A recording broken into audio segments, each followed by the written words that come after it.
The war had ended 3 cycles ago, but the Corinthian clan still didn't understand humans.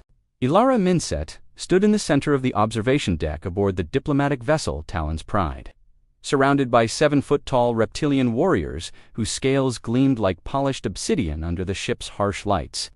Each Corinthian bore scars that told stories of conquest, their eyes vertical slits of amber fixed upon the human with an intensity that would have sent most species fleeing. Ilara was adjusting a blanket. "This is unacceptable," growled War Chieftain Vakrush, his crest flaring in agitation. "The young must learn hardness. Comfort breeds weakness." The human didn't look up from where she knelt beside the sleeping alcove. Inside, cub Rallick, barely 3 cycles old, and the size of a full-grown human, whimpered softly, his small claws flexing in whatever dream troubled him. The cub had been orphaned when his carrier fell during the final battle of the human-Corinthian conflict. A battle that had ended not in annihilation, but in the strangest treaty the galaxy had ever witnessed. "He's a child," Ilara said simply, tucking the thermal blanket around Rallick's scaled form. "Children need comfort." "He is Corinthian," Vakrush countered, though his voice had lost some of its edge. "We are forged in fire, not softness." Ilara finally stood, meeting the war chieftain's gaze without flinching. She was barely 5.5 feet tall, yet something in her eyes made the warrior shift his weight. The other Corinthians in the observation decalic guards and clan elders watched the exchange with the fascination of scientists observing an impossible phenomenon. "Your species nearly went extinct twice in the last century," Ilara said, her voice gentle but firm. "You know why the council called us? Because you're magnificent warriors, but you're dying out. Birth rates dropping, survivors' trauma passing to younglings. Your own physicians couldn't explain it." Vakrush's tail lashed once, a sign of discomfort. "And you believe tucking in a cub will solve this?" "I believe," Ilara said, kneeling again beside Rallick, "that strength and compassion aren't opposites. We learned that the hard way." She began to hum a soft, rhythmic sound that seemed to fill the metallic chamber with unexpected warmth. The Corinthians stirred, their translator implants struggling to categorize the noise. It wasn't communication, not in any tactical sense, yet cub Rallick's breathing steadied, his whimpering ceased, and his small form relaxed into the blanket. Elder Ethera, her scales faded with age, took a step closer. What is that sound?" "A lullaby," Elleray explained, her hand gently stroking the ridge of scales along Rallick's back. "My grandmother sang it to me. Her grandmother sang it to her. We've been singing our children to sleep for thousands of years.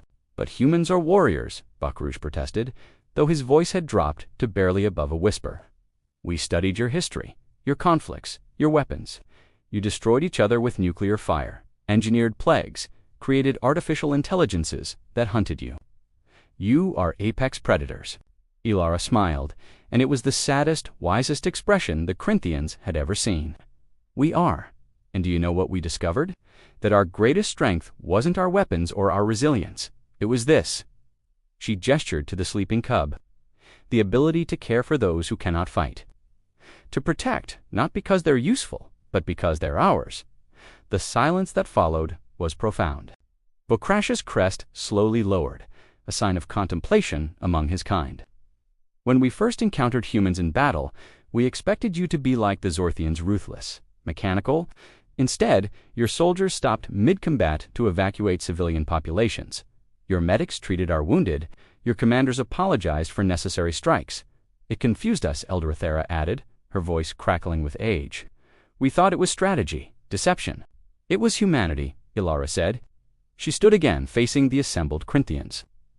Behind her, Rallick slept peacefully, his small chest rising and falling in the steady rhythm of true rest, something no Corinthian cub had experienced in generations. "We're not perfect. We're violent. We're flawed. We make terrible mistakes. But we also know that survival isn't just about being the strongest. It's about being able to love the vulnerable." One of the younger guards, Kresh, spoke for the first time. "In our oldest texts, before we became a warrior culture, there are references to comfort songs and night guardians. We thought they were myths, stories from when we were weak. Maybe," Ilara said softly, "they were stories from when you were whole." The observation deck's lights dimmed automatically, signaling the ship's night cycle.